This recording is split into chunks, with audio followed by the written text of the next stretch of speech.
shoppers haunting those silent lacquered halls. The island's main harvest was parking lots.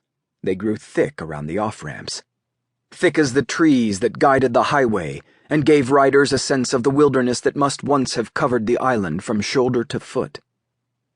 Still, even today, it is not entirely tame.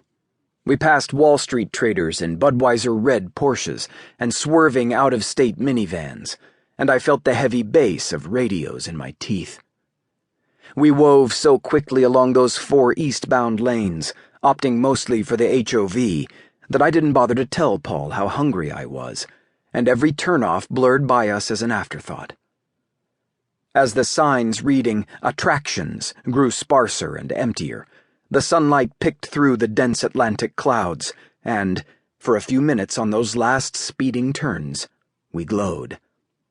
We took the Long Island Expressway to its last exits, and while most of the cars threaded south at the splitting, off to the Hamptons, we went north, to Orient. Paul had taken me out of the city to save me. Those were his words. And I'll admit, I needed saving. I had hitchhiked all the way from California locked in cars with strangers, but now in Paul's Mercedes, I was anxious. His knuckles skimmed my knee as he maneuvered the stick, and I kept a lookout for train stations in case my nerves got the better of me. On a thin, red artery of a country road, the last footprints of city life disappeared. Tiny private gas stations were already shuttered for the off-season. Apple orchards and vineyards blanketed the fields. Between them, blue pines rolled their coats in the wind. I counted telephone poles.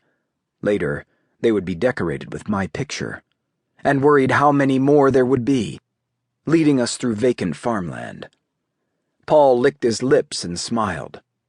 "Peaceful, isn't it?" he said. I put my fingers on the door handle and looked back at the road, one long, black carpet to New York being yanked from under our wheels, and for the first time I could remember, I was frightened to be traveling east.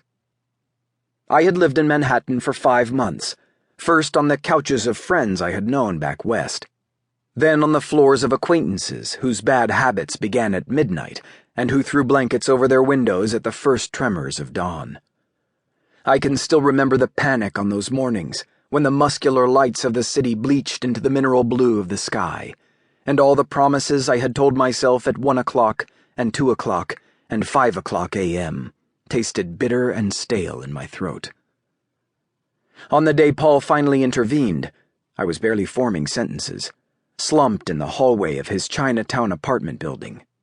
He lived next door to an acquaintance of mine, and we had exchanged small talk several times in the foyer of his building. I was new enough to New York to include a bit of recent history with my hellos, and Paul was old enough in New York to understand why a kid wearing the same dirty t-shirt would come banging on his neighbor's door so often.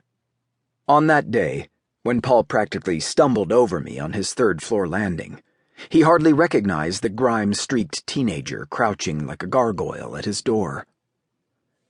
He let me into his apartment, poured me lemony water, and offered me his phone, though I waved it off.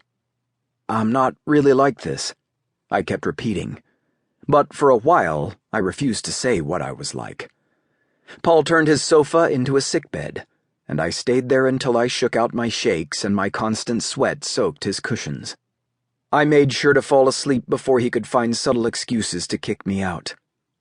In the morning, I showered, washed his dishes, and scoured the top of his stove. "You didn't have to," he said, squinting in disbelief to find both me and his apartment cleaner than he'd left us. "Yeah, I did. I'm good at helping." That's when I told Paul what I was like. Mixed up in drugs. At bad ends, for sure, but someone who could straighten out if he managed to find his footing. Someone, I told him, who could be all right.